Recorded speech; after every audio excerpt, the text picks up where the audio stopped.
Hi everyone, I'm Dr. Tracy and this is Pasquale. Hey! Today we're going to be talking about the 4 elements, which is related to astrology, and luckily we have an astrologist in the house. Yay! Can't wait till they show up. So the elements are amazing. They are a little tidbit in the astrology chart. When you start to pull the chart and actually look at the chart, it'll break down what your energy looks like in the 4 elements: fire, water, air, and earth. And oftentimes that allows us or helps us understand different parts of our makeup, what creates us. What I recommend is for anyone who is interested in learning about the elements to go ahead and go to any like astrology site like astrology.com, put your information in and pull a chart up, and just do a natal chart for the day. And then if you go down to the bottom, it typically will break down the 4 elements for you.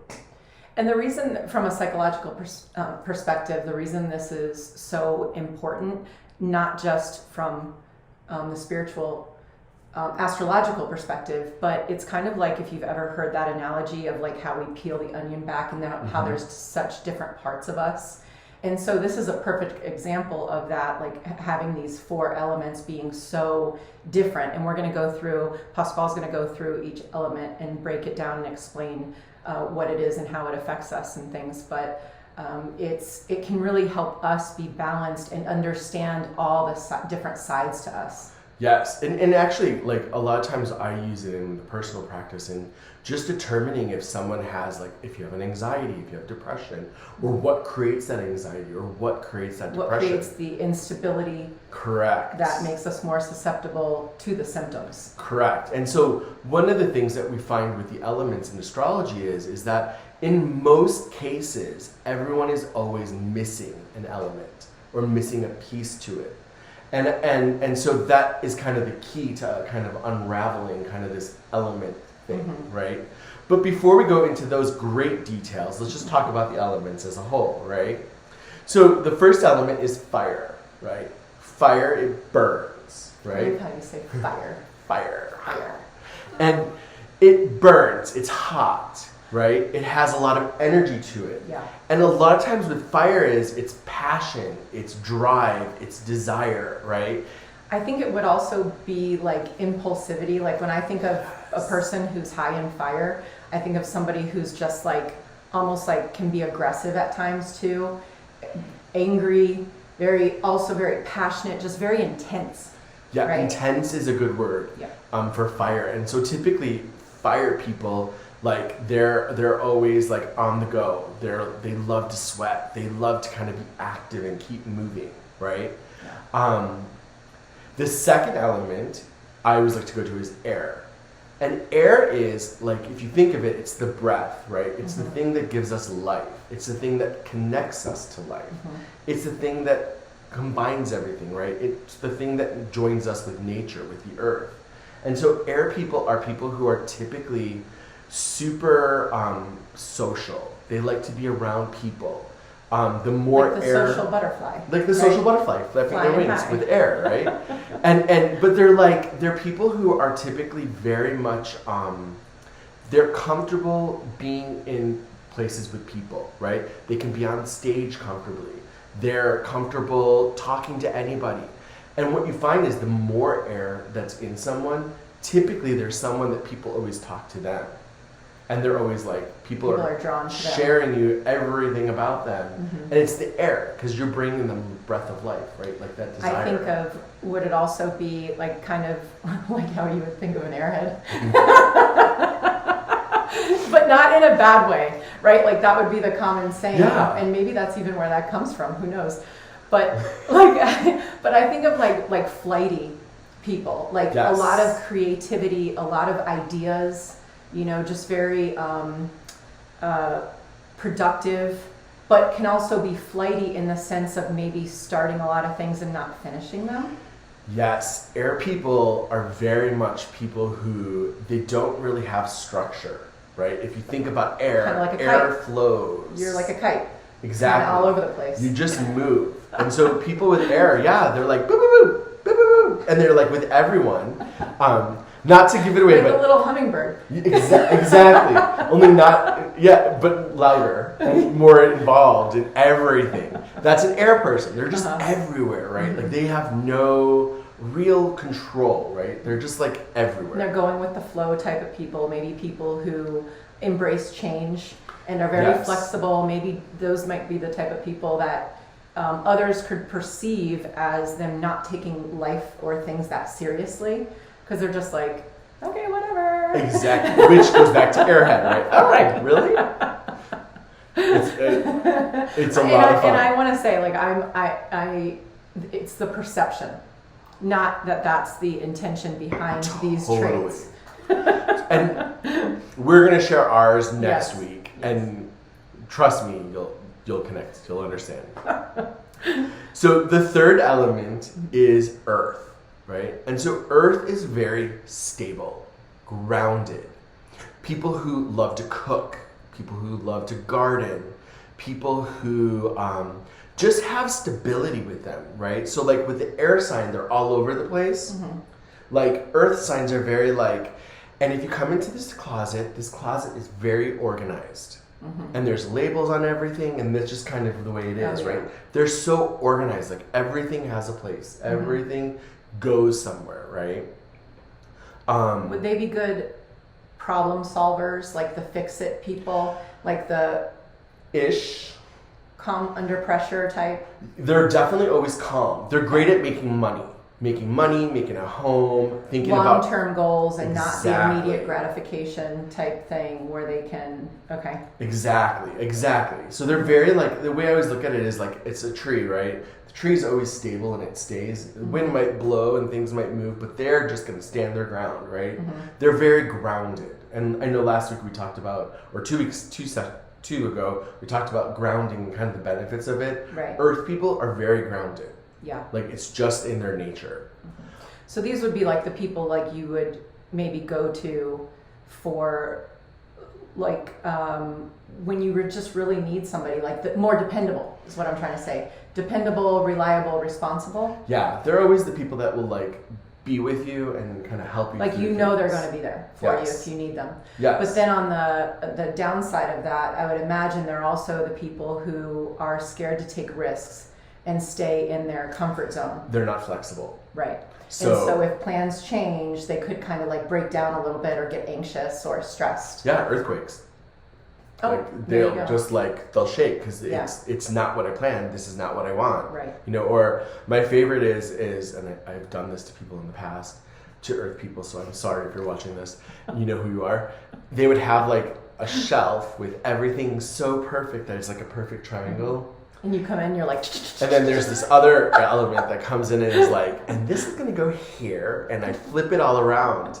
And then 10 minutes later we're talking, and they're like, someone moved my shelf. That's an earth person going, you just ruined my stability. Right. Because it's out of place. The person who has like the perfect desk where everything's like or hey, we're gonna plan a party and let's open an Excel spreadsheet and let's really list it all out, right? Yeah, got it. Versus an air person would be like, yeah, we're just gonna invite people and it'll be someone will bring something and there's gonna be stuff there. Bring whatever you feel. Yeah. And a fire person's like, I don't care as long as you can see me.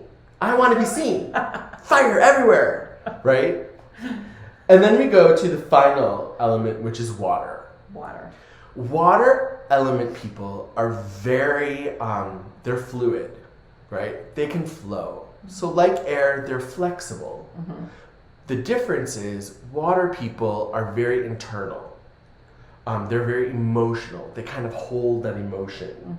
Mm-hmm. And so a lot of times with a water person, they're the people that if you, disagree, they might start crying, right?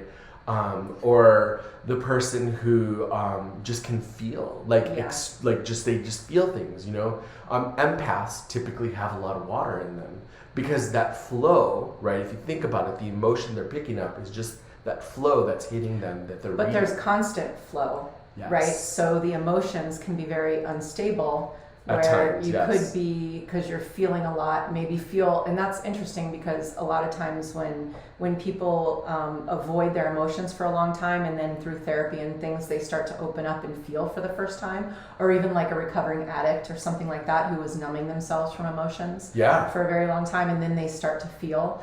I always refer to it, I'm like, as a tidal wave. You know, it's like you just got hit by a tidal wave, and you've got to get used to what emotions feel like, so it feels like a little less and less each time. Yes, so that they become used to the flow. That. Yeah, right. To the way it works, and the great thing again is that when you start to look at the elements, we all have all 4 elements. Even if we're missing an element or we're weaker in an element, all it is it's like anything that like is natural, right? It tries to create the balance, right? And so you use the elements to help you create the balance. And so when you find that there's something missing, it's sometimes we look for the solution, and how do we bring that missing element in so that your body doesn't have to make the balance. So it's like we're capable internally of balancing and having elements of each element. Yes. but naturally speaking, usually we're missing at least one. Or parts of it, right? Okay, like it's all based, it again goes to number, right? And so like a perfectly balanced is that it'd be the same amount of planets in each of the elements. It's not real, right? Most people have an element that's weaker, right? And sometimes the weaker one is actually the strongest, just depending on how the chart looks. But it's a little more complicated that way. But it's ultimately, it's about creating the balance, right? And what I will tell you is that when it comes to the elements, a lot of times, like people who are missing fire, for example, they're the people who probably need to go to the gym, right? Like for them, the gym is kind of their happy place, right? Because they're building that endorphin. They're building that fire. The fire is burning. They're sweating. It wouldn't then enable it, though, to be even stronger? Not if it's weaker, right? You're drawn to what you need. Okay. And so you'll be drawn to kind of doing it. Yes. Sorry. Oh, okay. I'm sorry. Okay. And so like someone with less air, right? Yeah. They're typically going to be drawn to something that creates them to breathe, right? They may be out of their element, but they're always going to be drawn to it, right? Someone who's weaker in earth, they're going to want to be hiking or walking, right? And they're always going to be drawn to it, right? Yeah. The one that is the most common that I've always seen is people like who are weaker or less in water. They're always the ones who want to be at the beach. Every time. It's like, oh, I need water. That's totally why I'm there. Yeah, they're drawn there, and that's like their happy place. And they just can let go there because their body now says, oh, there's water here, and now I'm going to create the balance. Yeah, that's interesting too, because we, in therapy, we do, especially in EMDR and with the hypnotherapy, we create a happy place, right? And it's interesting to see people's different happy places. And now, I never connected this before, but it is interesting. I bet like maybe the air or well, you can help me place this, but obviously the missing, if it's low in water, would be the beach or something like that. Needing water. I'm always thirsty. I'm thinking the air people are probably the ones that are in a fantasy land with like unicorns and rainbows and fairies. Yeah, like or that, or they like to be in heights. Like people who are missing air are like, I want to be up high. Okay, so like mountains, like anywhere where it's breath, right? Connecting two things. And then maybe earth, if you're low in earth, those are the people that maybe want to be gardening in like or like in a desert area, or maybe the mountains somewhere, but sometimes they have like horses or like some sort of animal like that comes in. People who are missing earth element are typically people who love animals big time. Because they're representative of the earth, so they find that peace and comfort in the animal, which now creates balance in the rest of their elements. So for somebody, I think we covered all of them except for fire. So for somebody with fire, it's gym. Would they? But for a happy place. No, it would be the gym. Someone who's lacking fire is someone who likes to get their heart to beat. Wouldn't it be like, I would think, heat somewhere with like. Or like in the winter where there was like fire, or like camping. They'll be drawn to actual fire. Physical fire, 100%. Okay. But it all depends, right? Like yes, in the standard, I'm just missing fire, I'm going to be drawn to the element of fire. So that could be an actual I fire. wonder if, like, It could be the pyromaniacs, sun. like people who are like obsessed with fire. That's a study that some psychologists should take on. It's always possible. You heard it here first. Tracy's taking on a new project. But no, it's possible. I mean, because like you're going to be drawn to what you don't have, right? Fire is, I've always equated fire with your heartbeat, right? People who lack fire are typically adrenaline junkies. Oh, I like to run. I like to work out. CrossFit is my life, and like their heart always has to beat, right?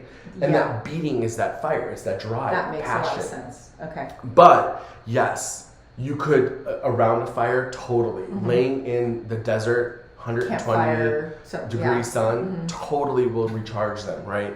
But a lot of times it's all based on kind of the other elements too, right? If they have a lot of earth and like fire is their weak, an actual fire may not be good for them because it'll burn their stability. It'd be really interesting too for it, for you guys to look up your elements and then comment on what your element is and then what your happy place is. Love and that. See the connection. Yeah, that would be That's amazing. really interesting. I love that. And we'll do ours. We'll comment ours. And then next week we're going to be actually going a little deeper and talking through kind of what the missing element is and how you can kind of create the balance. And we kind of alluded to some of that here, but we're definitely going to go a little deeper. Yeah, we'll talk about, and we'll use ours as an example because we both have missing pieces of the puzzle. We do. Everyone has a missing element. There's not one person See if you who's can perfect. guess. Try, that's another, you can put in the comments, see if you can guess by our personalities which ones maybe we are and which one we're missing. Oh, that's good. And actually, That would that's be funny. actually a lot of fun.